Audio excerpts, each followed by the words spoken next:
I'm Kimberly Fitzgerald, Historic Preservation Officer and City Archaeologist in the Planning Division of the Community Development Department. I staff the Historic Landmarks Commission and our Tribal Roundtable. I'm here to tell you about our historic preservation and archaeology programs here at the city.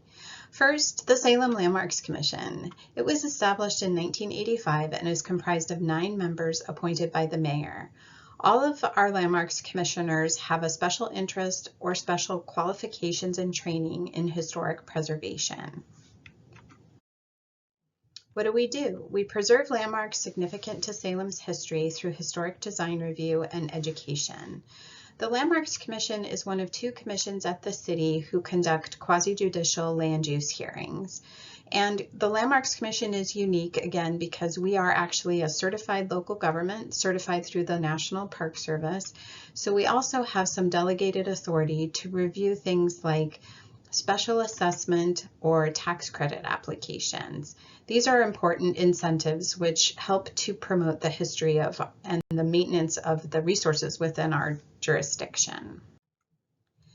The purpose of the program is to preserve resources significant to our community, but it's more than that. Our historic program works to educate the community by sharing our history in sometimes innovative ways. We have a weekly radio broadcast through KMUZ called Salem History Moment. We also do walking tour brochures, and we've developed several videos which are available online on our website. And with our archaeology program, we also host open houses associated with our public archaeology program. We also have interpretive panels, which we are working on developing an overall plan for the city, and you can see many around the community right now. Salem has 4 National Register districts and 150 individually designated local landmarks. National Register properties are listed through the State Historic Preservation Office and the National Park Service, and local landmarks are designated by our City Council. If you're interested in whether or not a property is designated, you can check out our website. We have an interactive map where you can type in any address and see its designation. We also have an FAQ online, which provides an overview of the benefits and responsibilities of owning a historic property. Salem Revised Code, Chapter 230, has a table which clarifies what type of review is required for different types of work. So if you own a historic property or you're thinking about buying one and want to know whether the resource will require design review for the work you're thinking about doing, you can look it up here. First, you'll need to know whether the resource is contributing or not, and whether the work will be visible from the right-of-way. You'll also need to know what type of district the property is in. So if it's a residential property and it's in one of our 2 residential districts, you would look in the first part of this table. If it's a commercial property in our downtown historic district, you look more towards the middle. We have 2 types of minor review, Class 1 and Class 2, which are processed by staff. And we have major review, which is a case that's decided by the Landmarks Commission. And I'm here to help you with any type of review you may have to go through.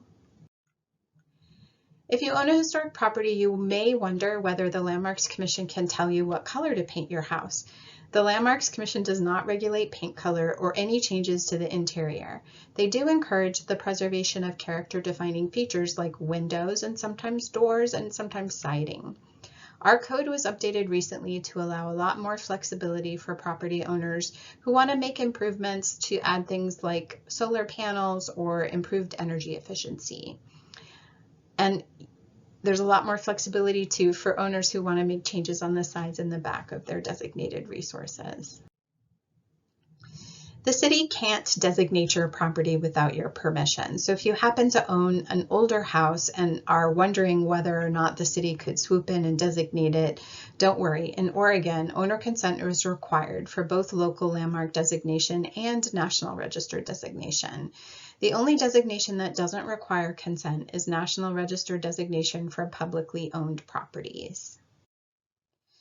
We understand that owning a historic landmark adds responsibilities to private owners for providing a community benefit, and we want to help offset some of these costs.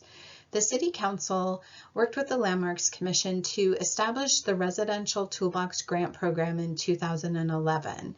And we've been offering grants to residential historic property owners twice a year ever since. If you want to know more about this, please reach out to me and we can get you connected with more information about how to apply. A bit about our archaeology program. So Salem used to be a central gathering place for tribes in the region. So we also have a number of archaeological resources. In fact, over 250 known sites are in our jurisdiction. These are protected by our local code, but also by state and federal law as well. Part of my job is to help property owners coordinate with the tribes and the state archaeologists if you happen to have a property where there's a known archaeological site. And I'm happy to help you with the compliance coordination if that is necessary. Just reach out to me. I also have a lab out at Willow Lake, and we do conduct regular public archaeology projects. So if that's of interest to you, reach out to me as well. There could be an opportunity for you to volunteer. In addition to establishing local code and processes for historic resources, we also have a local code and protections for archaeological resources. And one of our priorities was to develop a map for property owners and planners alike to access so that you could figure out whether or not you have a high probability archaeological site on your property. So you can look up your property on our Historic and Cultural Resources Protection Zone map. It doesn't show specific archaeological sites. You won't see any lines on this map because that's prohibited by state law. However, you can do your inquiry and it will tell you whether it's within the zone. We developed this zone and this map in consultation with the Oregon State Historic Preservation Office and the tribes.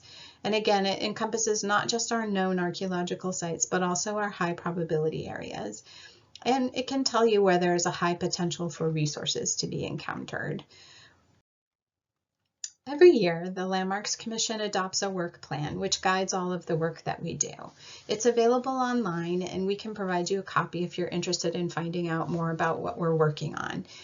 It has projects in the past. We've done projects related to our Chinese community history, and more recently we've been working with the tribes on a project to uncover the history of the Indian Manual Labor Training School. We're also doing some public outreach and many education projects, so you'll see some new interpretation popping up around town. If you have any questions on the work of the Commission or the Historic Preservation Program, please don't hesitate to contact me. I'm here to support you.